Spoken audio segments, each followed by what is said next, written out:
السلام علیکم ورحمۃ اللہ وبرکاتہ۔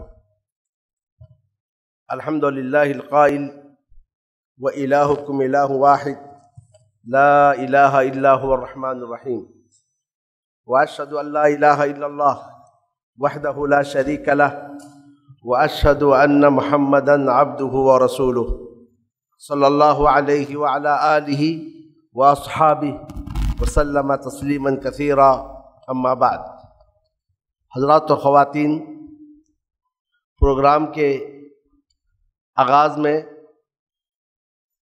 کچھ دیر بعد پروگرام کا آغاز ہونے والا ہے۔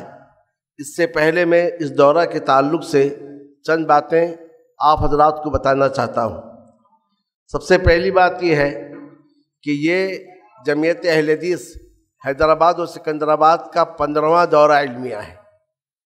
اس سے پہلے 14 دورے علمیہ ہو چکے ہیں، اور ہر دورہ علمیہ اپنے موضوع پر انتہائی اہم دورہ تھا۔ لیکن آج کا جو دورہ علمیہ ہے، پرانے دورے علمیہ کے مقابلے میں کئی حیثیت سے تفوق رکھتا ہے۔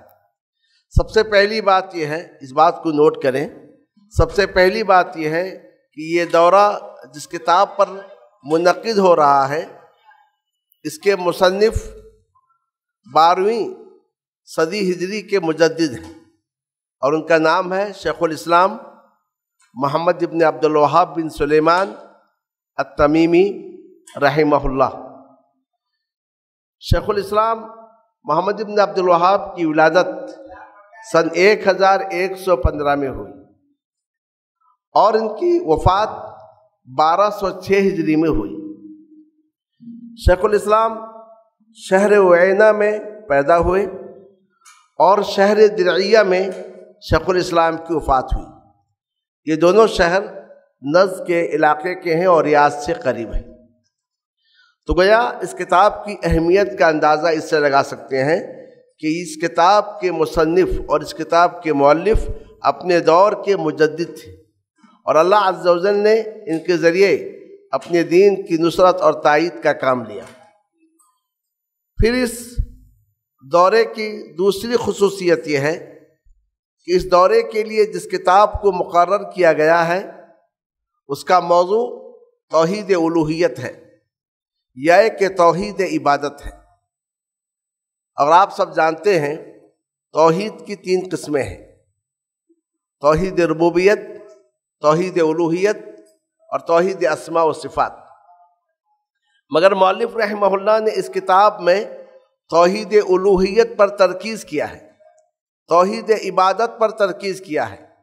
کتاب کا نام شاید آپ لوگ جانتے ہوں گے، کتاب کا نام ہے کتاب التوحید الذی هو حق اللہ علی العبید۔ یہ توحید کی کتاب ہے، وہ توحید جو بندوں پر اللہ تعالیٰ کا حق ہے۔ گرچہ اس کتاب میں توحید اسماء و صفات کا بھی اشارہ ہے، توحید ربوبیت کا بھی اشارہ ہے، لیکن اصل ترکیز جو اس کتاب میں ہے وہ توحید عبادت اور توحید الوہیت پر ہے۔ توحید عبادت اور توحید الوہیت یہ اصل الاصول ہے۔ اسی توحید الوہیت کے لیے اللہ عز و جل نے جن اور انس کو پیدا کیا، وما خلقت الجن والانس الا لیعبدون۔ اور اسی توحید الوہیت کے لیے اللہ عز و جل نے انبیاء اور رسولوں کو بھیجے، وما ارسلنا من قبلک من رسول الا نوحی الیہ انہ لا الہ الا انا فاعبدون۔ تو ہر نبی، ہر رسول نے اپنی دعوت کا آغاز توحید الوہیت سے کیا، اور اسی توحید الوہیت کے لیے اللہ عز و جل نے آسمان سے کتابیں نازل کی، اور اسی توحید الوہیت کے لیے انبیاء اور مخالفین کے درمیان میں لڑائی ہوئی۔ بدر، وحد، احزاب، حنین، یہ سارے کے سارے معرکے جو گرم ہوئے توحید الوہیت کی خاطر۔ اور پھر میدان محشر کو قائم کیا جائے گا اسی توحید الوہیت کے لیے، اور پھر لوگ جو جنت و جہنم میں جائیں گے تو اسی توحید الوہیت پر، کہ جس کے سینے میں ذرہ برابر بھی توحید ہے وہ ایک نہ ایک روز جنت میں جائے گا، اور جس کا سینہ توحید سے خالی ہے وہ ہمیشہ ہمیشہ کے لیے جہنم میں رہے گا۔ تو گویا اس سے آپ اس دورے کی اہمیت کو سمجھ سکتے ہیں کہ اس دورے میں جس کتاب کو مقرر کیا گیا ہے اس کا موضوع ہے توحید الوہیت یا کہ توحید عبادت۔ اور اس دورے کی تیسری خصوصیت یہ ہے کہ آج جو کتاب آپ کو پڑھائی جائے گی، اس کتاب کے ذریعے سے آپ کو ایک منہج سکھایا جائے گا کہ آپ دین کی امور میں کس انداز سے گفتگو کریں گے، دین کو کیسے پیش کریں گے، دین کی دعوت آپ کیسے دیں گے۔ شیخ الاسلام رحمہ اللہ نے اس کتاب میں سلف کے منہج کو اپنایا ہے۔ ایک باب باندھتے ہیں، باب باندھنے کے بعد اس کی تائید کے لیے آیات اور احادیث کو لاتے ہیں۔ یہی ہمارا منہج ہونے چاہیے۔ ہم جب دین کو پیش کریں تو دین کو پیش کرتے ہوئے آیات اور احادیث کے ذریعے سے اپنی بات کو مدلل کرنے کی کوشش کریں۔ کہیں کہیں پر شیخ الاسلام نے آثار کا بھی ذکر کیا ہے اور سلف میں سے اہل علم کے اقوال کا بھی ذکر کیا ہے جو بہت ہی کم ہے، لیکن اصل کتاب آیات اور احادیث سے مزین ہے۔ اور اس کتاب میں جو احادیث ہیں، ان احادیث کے تعلق سے آپ کو میں یہ بات بتاتا چلوں کہ ان احادیث میں کوئی ایسی حدیث نہیں ہے جو موضوع اور متروک کے درجے پر ہو۔ ہاں، اس کتاب میں چند حدیثیں ایسی ہیں جو ضعیف ہیں، مگر ان احادیث کے تعلق سے جیسا کہ شیخ بن باز رحمہ اللہ نے اور شیخ صالح فوزان رحمہ اللہ نے بتایا کہ یا تو یہ ایسی ضعیف حدیثیں ہیں جن کے ذوق پر اہل علم کا اتفاق نہیں ہے، یعنی بعض نے کہا ضعیف، بعض نے کہا ضعیف نہیں ہے، یا پھر ایسی ضعیف حدیثیں ہیں جن کے شواہد موجود ہیں، یا پھر ایسی ضعیف حدیثیں ہیں جن کا اسلام میں کوئی نہ کوئی اصل موجود ہے۔ تو لہذا کوئی ایسی ضعیف حدیث نہیں ہے جو متروک ہو۔ تو لہذا آپ جو ہے بغیر کسی شبہ کے آپ اس کتاب کو پڑھ کر اس سے آپ استفادہ کر سکتے ہیں۔ گویا اس دورے کی یہ تیسری خصوصیت یہ ہے کہ اس دورے میں جس کتاب کو مقرر کیا گیا ہے کہ اس کا منہج سلف صالحین کا منہج ہے، اور اسی سے ہم کو یہ سکھایا جاتا ہے، تعلیم دی جاتی ہے ہم دعوت کو کیسے آگے پیش کریں۔ لاجک اور عقل کے مقابلے میں ہمیں نصوص کو ترجیح دینی چاہیے۔ چوتھی بات یہ ہے کہ شیخ الاسلام رحمہ اللہ نے اس کتاب کے اندر شرک کے جن مظاہر کو بیان کیا ہے وہ سارے کے سارے مظاہر ان کے دور کے تھے، اور آج بھی وہ چیزیں ہمارے معاشرے میں پائی جاتی ہیں۔ تو گویا ہم کوئی ایسی کتاب نہیں پڑھنے جا رہے ہیں جس کا ہمارے دور سے، ہمارے زمانے سے یا کہ ہمارے معاشرے سے کوئی تعلق نہیں ہے، بلکہ ایسی کتاب ہے جن میں وہ ساری کی ساری باتیں بیان کی گئی ہیں جو کہ ہمارے معاشرے میں پائی جاتی ہیں، جیسے کہ کڑا پہننا، دھاگا باندھنا اور درختوں سے برکتیں حاصل کرنا۔ یہ ساری کی ساری چیزیں یا شرک کے سارے مظاہر آج بھی پائے جاتے ہیں، اور شیخ الاسلام کے دور میں بھی یہ چیزیں پائی جاتی تھیں۔ تو شیخ الاسلام رحمہ اللہ نے کتاب التوحید لکھی، لیکن کسی چیز کی اہمیت کو اجاگر کرنے کے لیے اس کی ضد پر بھی روشنی ڈالی جاتی ہے۔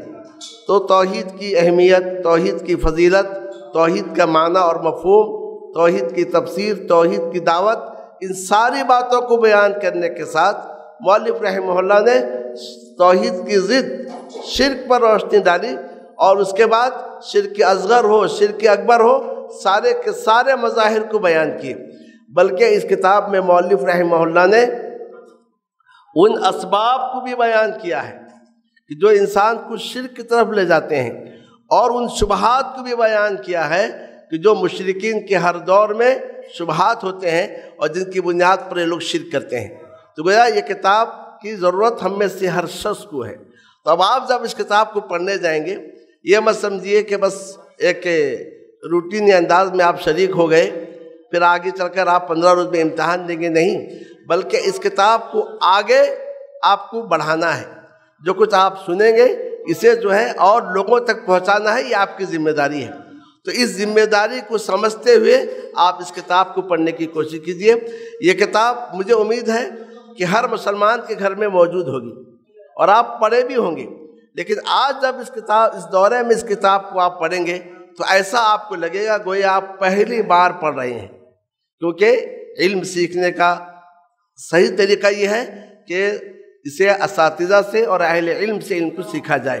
تو بہت سارے لوگ اس کتاب کو پڑھ چکے ہوں گے، لیکن آج انشاءاللہ اس دورے سے آپ کو ایسا لگے گا گویا کہ آپ پہلی بار اس کتاب کو پڑھ رہے ہیں۔